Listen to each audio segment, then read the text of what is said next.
ಧನ್ಯವಾದಗಳು sir. So ಇದೀಗ ಸರ್ವೋತ್ತಮ್ ಶೆಟ್ಟಿರವರು Abu Dhabi Kannada ಸಂಘದ ವತಿಯಿಂದ ನಮ್ಮೆಲ್ಲರನ್ನ ಉದ್ದೇಶಿಸಿ ಒಂದೆರಡು ಮಾತುಗಳನ್ನು ಆಡ್ತಾರೆ. So I request Sarvottam Shetty sir to please come forward.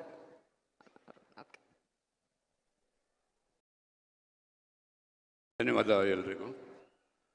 ನಮಸ್ಕಾರ ಎಲ್ರಿಗೂ.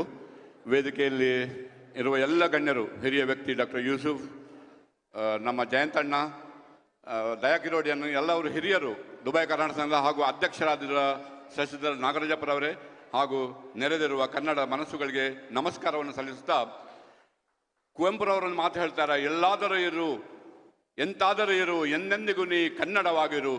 ಕನ್ನಡಕ್ಕೆ ಕೈ ಎತ್ತು ನಿನ್ನ ಕೈ ಕಲ್ಪವೃಕ್ಷವಾಗುವುದು, ಕನ್ನಡಕ್ಕೆ ಮೈಯೆತ್ತು ನಿನ್ನ ಮೈ ಶ್ರೀಗಂಧವಾಗುವುದು, ಕನ್ನಡಕ್ಕೆ ಕೊರಳೆತ್ತು ನಿನ್ನ ಕೊರಳ ಕೋಗಿಲೆಯ ಗಾನವಾಗುವುದು, ಕನ್ನಡವೇ ಸತ್ಯ, ಕನ್ನಡವೇ ನಿತ್ಯ ಎಂಬ ನಾಣ್ಣುಡಿಯನ್ನು ನಿಮ್ಮ ಮುಂದೆ ಇಟ್ಟು ಅವರು ಇನ್ನೊಂದು ಕಡೆ ಹೇಳ್ತಾರೆ, ಭಾರತ ಜನನಿ ತನುಜಾತೆ ಜಯ ಹೇ ಕರ್ನಾಟಕ ಮಾತೆ.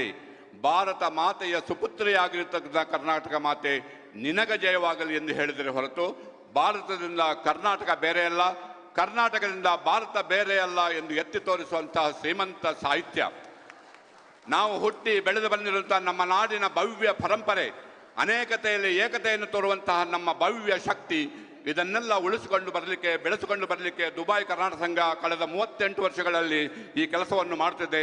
ಅದಕ್ಕೆ ಶುಭವನ್ನು ಕೊಡುತ್ತಾ, ನಿಮ್ಮೆಲ್ಲರ ಪರವಾಗಿ ಆ ದೇವರಿಂದ ಅದಕ್ಕೆ ಶುಭವನ್ನು ಕೊಡುತ್ತಾ ನನ್ನ ಮಾತನ್ನು ಇಲ್ಲಿಗೆ ಮುಕ್ತಾಯಗೊಳಿಸ್ತೇನೆ. ಜೈ ಕರ್ನಾಟಕ.